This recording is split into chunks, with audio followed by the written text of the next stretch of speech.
السلام عليكم ورحمة الله تعالى وبركاته. مرحبا بكم بنات في قناتي يوميات فاطمة زهراء. اليوم ان شاء الله غادي نحضروا واحد العصير اللي كيجي غزال ما شاء الله، يعني كيجي ما شاء الله بحجم عائلي، يعني كيجي كبير. بثلاثة ديال الليمونات نقدروا نخرجوا اطرو ديال الليمون كما كتشوفوا، يعني كيخرج حجم عائلي، كيخرج يعني كمية كثيرة كما كتشوفوا. كيجي غزال ما شاء الله. نتمنى انكم تجربوه. ندوزو للتحضير على بركة الله. كيف ما كتشوفوا البنات، عندنا 3 ديال الليمونات صغار. انا عندي ليمون صغير، درت 3 ديال الليمونات. وعندنا حامضه كيف ما كتشوفوا، حامضه وحده. غادي نشدو الليمونات ديالنا، غادي نحكوهم في الحكاكه، ولكن ما نحكوش، ما نوصلوش للبيض باش ما يجيناش مر. غادي نحكو غير الجلده الفوقانيه. نحكو الليمونات ديالنا ب3 كما كتشوفوا، ما كنوصلش للجلده البيضاء باش ما يجيناش الليمون ديالنا مر، ما يجيناش العصير مر. كما كتشوفوا انا غادي نحك الليمونات ديالي كاملين، ومن بعد نحك حتى الحامضه حتى هي نحكها حتى هي مزيان. انا غنوريكم الشكل، يعني ما خصهاش تكون محكوكه بزاف نوصلوا للجلده. الا وصلنا للجلده ما غادي يجينا العصير ديالنا مر. كيف ما كتشوفوا ما نوصلوش للجلده البيضاء، نحكو غير الجلده الفوقانيه ديال الليمونه ديالنا كما كتشوفوا في الصوره. نحكو غير الجلده الفوقانيه.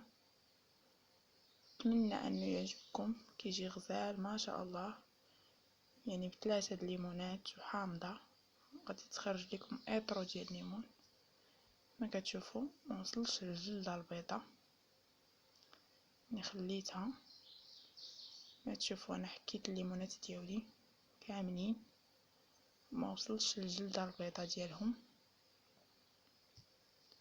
دابا غادي نحك الحامضه ديالي. ما كتشوفوا انا حكيت الحامضه ديالي. بعد غادي نشد الليمون ديالي، غادي نحيد له الجلده كامله البيضاء ونحيد له العليفات الصغار.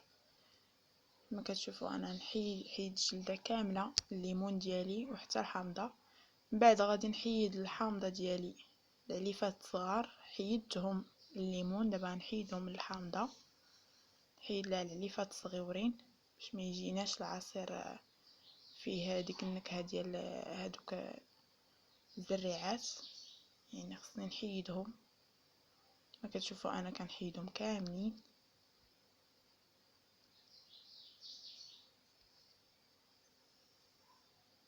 ما كتشوفوا خصكم تقلبوا عليهم، تحيدوهم كاملين.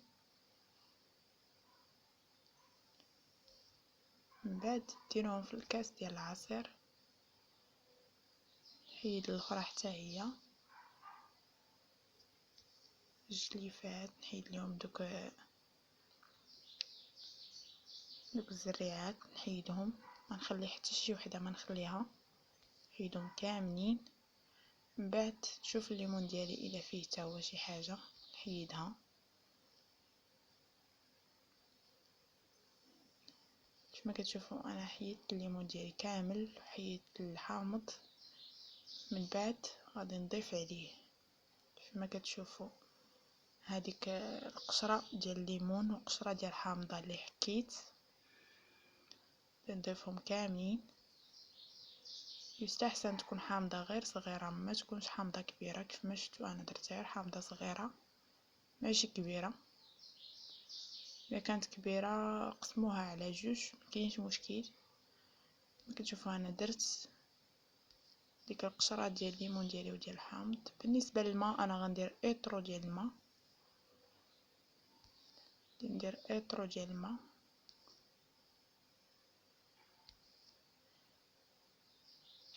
من بعد غادي نطحنو. بالنسبه للسنيده انا ما غنديرهاش دابا، حتى وكنطحن ونصفيه عاده ديك الساعات غادي نضيف عليه السنيده ديالي باش ما تمشيش ليا فاش كنصفيه. وغادي نعصر العصير ديالي كما كتشوفوا.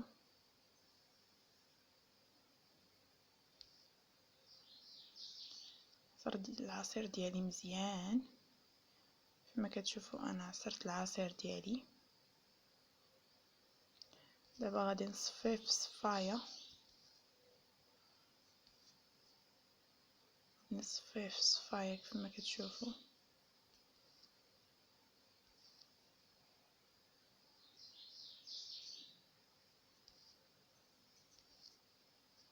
كما كتشوفوا غنبقى كنحرك باش يهبط ليا العصير ديالي ويبقى داك التفل ديالو الفوق، ما يهبطش ليا لتحت. نصفيه كامل.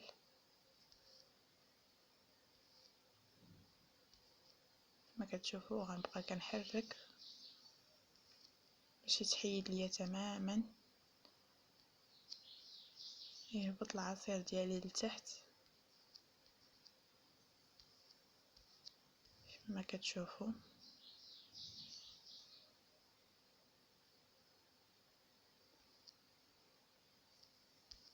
نكب العصير ديالي كامل ونصفيه مزيان، ما نخليه حتى شي حاجه.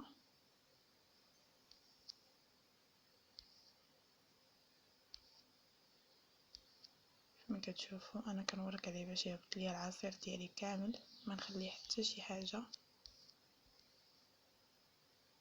كما كتشوفوا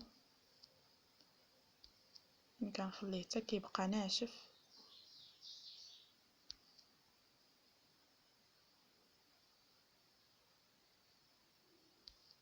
كما كتشوفوا هذا هو العصير ديالي كيجي زوين.